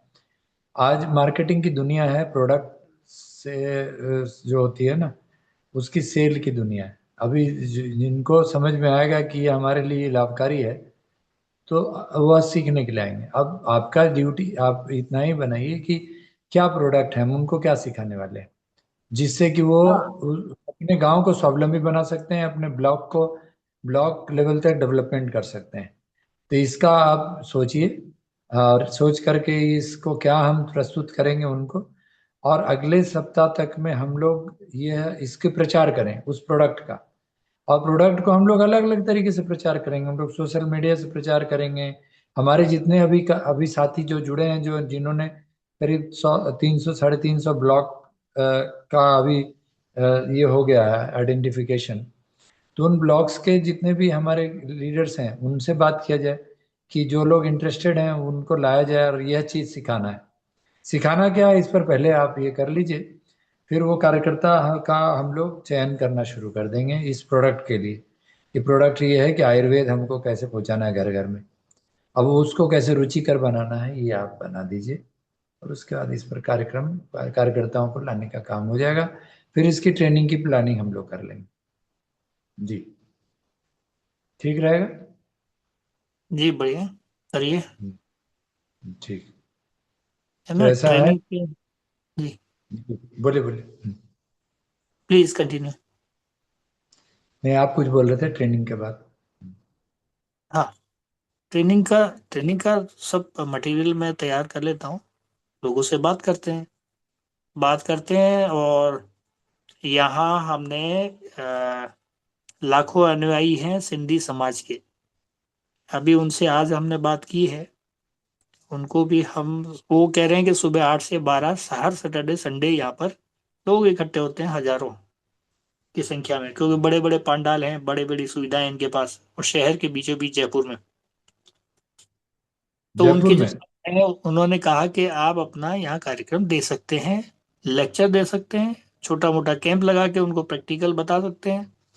यहाँ से जो कार्यकर्ता तैयार होंगे, आप जाने वो जाने, हम उनको प्रमोट कर सकते हैं। तो संत लोग भी हमारे साथ जुड़ने को तैयार हैं। समस्या सबके साथ है, बस हम में से कोई जाए, आग्रह करे। हर आदमी तैयार बैठा है। अभी ये स्थिति हो गई है क्योंकि सब बचना चाहते हैं, समस्याएं से घिरे हुए हैं। मौके की सभी तलाश कर रहे हैं, इंटरनल मौके की तलाश सब कर रहे हैं। थोड़ा सा भी एफर्ट किया तो बस निश्चित तौर पे लोग चल पड़ेंगे। प्रयास की आवश्यकता है। जी धन्यवाद। जी जी, बहुत बढ़िया। तो इसीलिए दादा इसमें फाइनली यही रहेगा कि आप क्या विषय है और क्या ट्रेनिंग देना है, इन दोनों आप तैयार कर लीजिए अगले सप्ताह तक। और उस विषय को फिर हम लोग विषय ये है कि आप जो बता दीजिए कि इस विषय को हमें पहुंचाना है और कौन कौन इसमें इंटरेस्टेड होंगे। फिर हम लोग उसके अनुसार कार्यकर्ताओं, जो लोग इंटरेस्टेड लोग होंगे, जितने हमारे नेटवर्क हैं, हमारे सोशल मीडिया के, हमारे हमारे मित्र मंडली के, उनके माध्यम से हम लोग चयनित कर लेंगे कि इसका प्रशिक्षण इस प्रकार होना है, ऑनलाइन ऑफलाइन दोनों। ठीक है। और इसका अब इसके बाद यह ट्रेनिंग प्रोग्राम शुरू हो जाएगा। तो पहला है विषय, दूसरा है उसका सिलेबस, ट्रेनिंग प्रोग्राम। तो ये दोनों आप थोड़ा बना दें और विषय को बताते हैं हम लोग। उसकी एडमिशन्स प्रोग्राम शुरू कर देंगे, कौन कौन इंटरेस्टेड लोग हैं, और उसका फिर इंटरेस्टेड लोगों की ट्रेनिंग का फिर हम लोग करिकुलम बना लेंगे। कोर्स कितने दिनों में होगा, कैसे इसको होगा, इसमें हम लोगों को इसमें मिनिमम जो हम लोगों का जो खर्चा है वो कैसे आएगा, और फिर उसके बाद इसको आगे कैसे पहुंचाना तक है, इसकी नेटवर्किंग कैसे होगी। ये सारे विषय हम लोग अगले वीक में हम लोग इस पर चर्चा करते हैं, अगले शुक्रवार को। जी धन्यवाद, सबको बहुत प्रणाम। बहुत धन्यवाद। चलने से पहले अगर और किन्हीं को कुछ कहना है तो बोल सकते हैं। समय हो चुका है। सबको बहुत बहुत धन्यवाद। अ, अभिषेक दादा, ये रिकॉर्डिंग बंद कर दीजिए।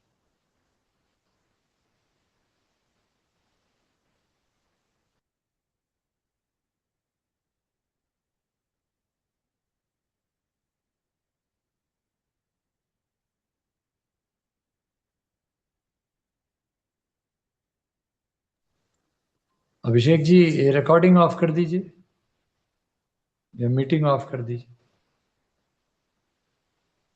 सबको बहुत बहुत धन्यवाद। नमस्कार।